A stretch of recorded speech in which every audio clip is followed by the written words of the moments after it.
I know that Valentine's Day is coming up, and I think it's a really unfair day because it's a day invented for people who are like in couples and married and in love. But what if you're not? What if you're broken up? There's nothing that makes me feel better than eating junk food. So you know what I think is better than eating junk food? Eating cakes that look like junk food.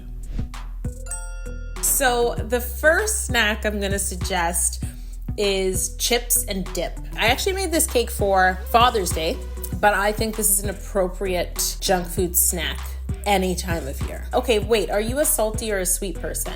Like, what would be your first go-to? I always go for the sweet stuff first. Okay, I should have known this. Why am I asking you? Where have I been working? Well played. No. When I designed this cake, I happened to have one of those chip and dip bowls where it's like a bowl with an inner bowl to hold the dip. And that's what I modeled my cake after. Doesn't require a lot of sculpting. You just have to make it look like a dish. And then you get to the fun part, which is creating a dip. I used buttercream and I tossed in some sprinkles because you know how dip always has like herbs or chili flakes or something of that nature. So you can pour anything into your dip that you like as long as it looks like dip.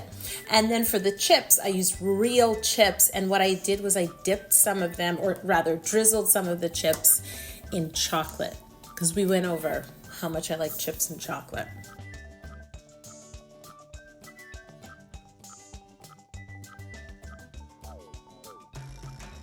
And you can make the bowl I made is not even fun. It's just plain blue. You could hand paint the sides or give it a texture. You can really do anything you want because bowls look like everything and anything. The most important thing is that the top of it is brimming with chips and dip. Like, this is not the chips and dip bowl and the party's almost over. This is you just filled it up and you're about to put on a movie.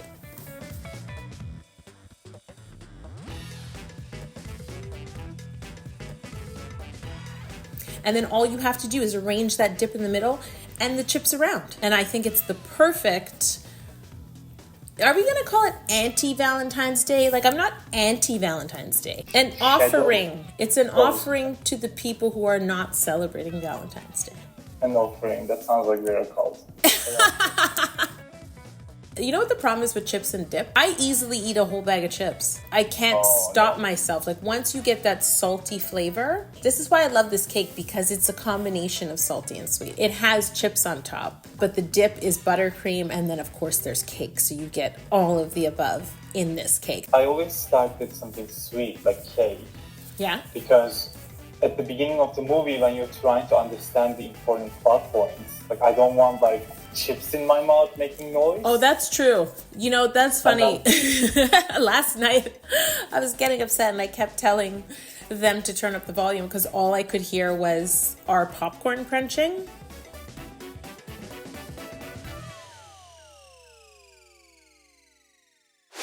Next up, so we've started off with like the salty snack. For me, you know what I love is junk food, even though I don't consider this junk food, but cookies. I love cookies. You know Valentine's Day when they make those giant heart Valentine cookies and then they write Happy Valentine's Day? I say, let's all go buy ourselves a giant cookie.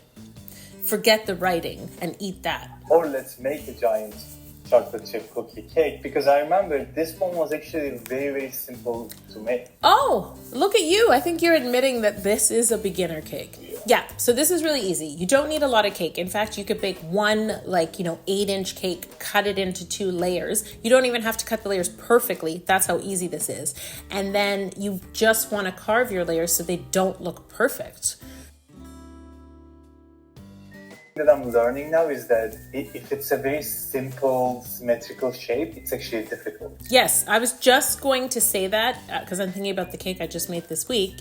The simpler it is, and the more, like, for example, if you're trying to mimic a manufactured object, this gives you the least leeway. And yes, that's a spoiler for next week's cake. You're gonna love it. It's actually a highly requested cake.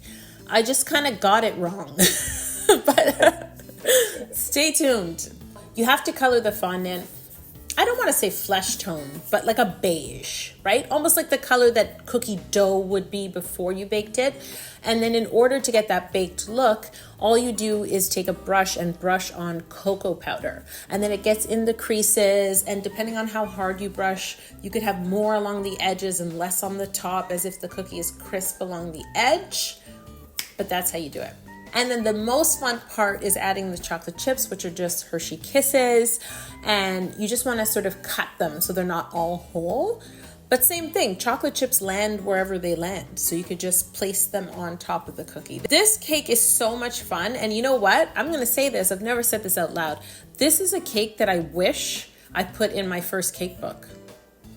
Oh, wow. Yeah, I can see that in the first chapter, right? Yeah, because I have other favorites in there like pizza and ice cream. And every time I look at these cookie cakes, I think, even the thumbnail picture, I'm like, that would be so great.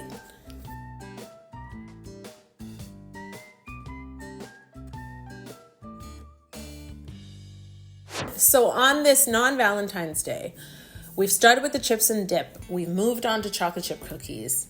I think we've got to end it out with something that is associated with Valentine's Day, but we're going to make it our own: chocolate. So I'm going to pick Ferrero Rocher. I remember trying to think about how to recreate that wafer, because it's obviously made by a machine, but I'm not a machine. And I ended up baking chocolate sugar cookie dough inverted on 2 of my half sphere pans. I had to use a cookie that is like on the harder side, so sugar cookie is good. So I knew once I took it off the pan, it would maintain these circles. And I also needed to be able to fill it with Nutella and nuts and know that it wouldn't just break or absorb the moisture. What I did was I baked sphere cakes, 2 half spheres. Then I hollowed out the size of that chocolate sugar cookie, and then I placed them in the cake. So this was the best secret chamber I ever made, because it had like a cookie outer layer. But did I put a Ferrero Rocher in the middle? Hold on. Oh, I put 4 in, because in the middle of a Ferrero Rocher, inside the wafer is like Nutella and a hazelnut. But I knew if I put hazelnuts inside the cake, they'd be too small for the scale of the cake. So I put whole Ferrero Rochers inside. And then all I had to do was glue both those cakes together with some chocolate. And then I coated the whole thing in a mixture of melted chocolate with chopped hazelnuts. How do you not eat this while you make it? This cake was delicious, and I'm actually so happy we're talking about it, because coming up this week, I'm gonna make another chocolate hazelnut something. Oh, don't tell me. Okay, I won't.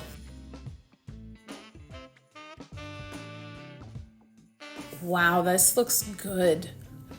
And now I covered it in chocolate. There's so much chocolate in this cake. Okay, we need to wrap this so I can go get some. So you can go get some. Okay, guys, if you have any other suggestions for junk food cakes I should cake, leave a comment below, because there's going to be so much more caking here on How to Cake It. And I will see you next week.